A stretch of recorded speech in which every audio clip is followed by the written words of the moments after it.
되겠죠? 그러면 만약에 나는 형이 없습니다 라고 말을 하게 되면 어떻게 될까요? Ich habe einen 대신에 어떤 말을 갖다 쓰면 될까요? 여기 있는 kein에서 찾아주면 되겠죠? kein 남성 사격이 되니까 어떤 말이 옵니까? kein, keines, keinem, keinen 짠!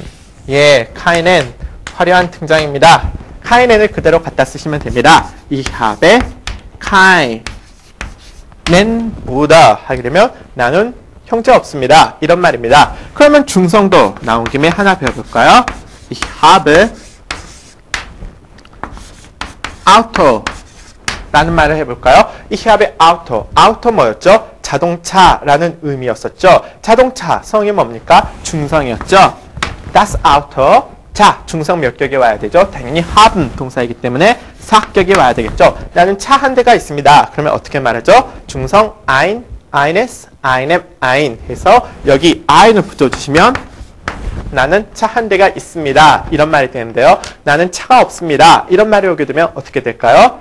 예, kein을 이용해서 말하시게 되면 kein, keines, keinem, kein 해서 여기 ich habe kein Auto 하게 되면 나는 차가 없습니다. 이런 뜻이 됩니다. 이해 가십니까? 과연 kein이 있는지 예, 여기 kein이 또 등장을 했습니다. 기본적으로 kein을 활용하시는 법은요. 이렇게 그 문장 가운데에서 이 명사의 성, 수, 격에 따라서요. 여기 일격 kain, 남성 일격 kain부터 복수 사격 kain까지 16개 중에서 그 상황에 맞는 성, 수, 격을 찾아서요. 그만큼 딱딱딱 붙여주시면 됩니다.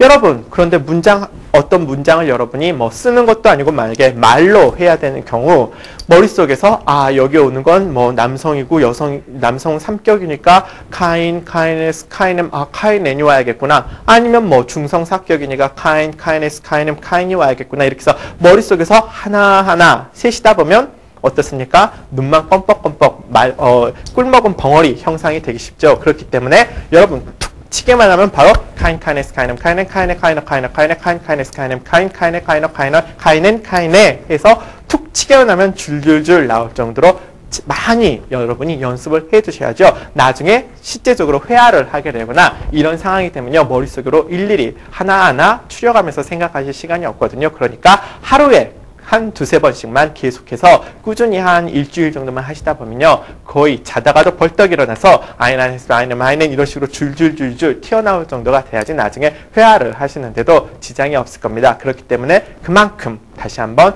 복습, 예습 철저히 기초 단계일 때 차근차근 해놓으라는 거 여러분께 다시 한번 말씀드리고 싶습니다. 자, 그러면요. kein에 대한 기본적인 사항은 이 정도면 그다지 어려운 게 없을 것으로 생각합니다. 그러면 오늘은 좀 더 kein 말고요. 좀 더 약간 여러분께 어려운 문법이 될 수도 있을 텐데요. 동사의 격, 지배라는 것에 대해서 공부를 해보도록 하겠습니다. 자, 동사의 격, 지배.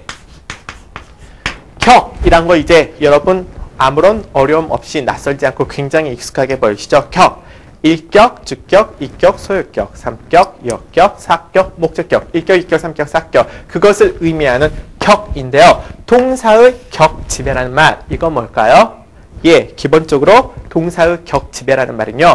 어떤 동사들은 특별하게 반드시 삼격하고만 결합하는 동사가 있고요. 어떤 동사들은 기본적으로 사격하고만 결합하는 동사들이 있습니다. 이 동사들을 가지고 삼격하고만 결합한다. 그래서 삼격 지배 동사, 사격하고만 결합한다. 그래서 사격 지배 동사라는 약간 어려운 문법적인 이름을 붙여기는 했는데요. 기본적으로 어려울 건 전혀 없습니다. 쉽게 말해서 어떤 동사는 삼격하고만 쓰이고 어떤 동사는 사격하고만 쓰인다. 이렇게 머릿속에 넣어주시면 됩니다. 기본적으로 이 격 지배라는 말은요. 동사에만 국한된 문제가 아닙니다. 앞으로 여러분이 배우게 되실 전치사라든지 형용사 이 부분에서도 역시 격지배라는 말이 나옵니다. 오늘 격지배 처음 나왔는데요. 동사의 격지배 잘 공부해 두시면요. 나중에 형용사의 격지배 그리고 다른 전치사 격지배까지 잘 이해하실 수가 있습니다. 기본적으로 격지배를 다룰 때는요. 3격 지배냐 4격 지배, 1격이나 2격은 고려 대상에서 제외가 되고요. 3격 지배냐 아니면 4격 지배냐 하는 것만 알아주시면 됩니다. 다시 한번 말씀드리겠습니다. 3격 지배 어떤 뜻이라고요?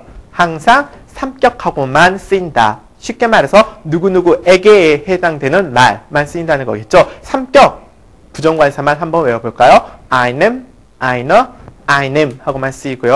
4격 지배 동사란 무엇이냐? 어떠한 경우든지 반드시 4격 하고만 쓰인다. 4격 지배 정관사 한번 외워볼까요? them, den, die, das, die. 아시겠습니까? 기본적으로 머릿속에 개념은 그 정도로만 그려 넣으시고요. 자, 그러면 동사와 격지배 좀 더 구체적으로 살펴보도록 하겠습니다. 우리가 격지배를 공부하기 전에요. geben 이라는 단어 기억나세요? geben. geben 뭡니까? 영어의 give 동사에 해당하는 말이었죠. 누구누구에게 무엇무엇을 주다. geben 하게 되면 주다라는 이 뜻 이외에 여러분 머릿속에 전광석과처럼 퍽 하고 떠오르는 사실이 있어야 됩니다. 뭡니까? 바로 given은 불규칙 동사다. 이것 불규칙 동사할 때 제가 예시로 들었던 동사입니다. 물론 슬렁슬렁 보신 분들은 저게 웬 뚱딴지 같은 소린가 껌뻑껌뻑 지금쯤 보고 계실 텐데요. 자, 아직 그런 껌뻑껌뻑 자기가 본다고 느끼시는 분들은요. 빨리 동사의 불규칙을 펴보시고 계속 이 CD 보시기 바랍니다. geben 어떻습니까? do에서 어떻게 변했었죠? ich에서는 gebe 똑같습니다. do에서는 gibst, er에서는 gibt, du gibst, er gibt. 네가 준다. 그가 준다 이런 말이었는데요. given 하게 되면 우리나라 말로도 누구누구에게 무엇무엇을 주다 이렇게 우리나라 말에서도 풀이가 되죠. 에게 독일어는 이 에게에 해당하는 부분이 몇 격이 됩니까? 3격이 되게 되고요. 무엇무엇을에 해당하는 부분은 몇 격이 됩니까? 4격이 되죠. 그러면 한번 줘보죠. 그 남자가 er gibt 줍니다. 뭘 줄까요? mir. 돈을 준다고 해보죠. Geld. Er gibt mir Geld. Geld는 좀 얘가 좋을 것 같지 않네요. Eine Blume. Blume 또 나왔습니다.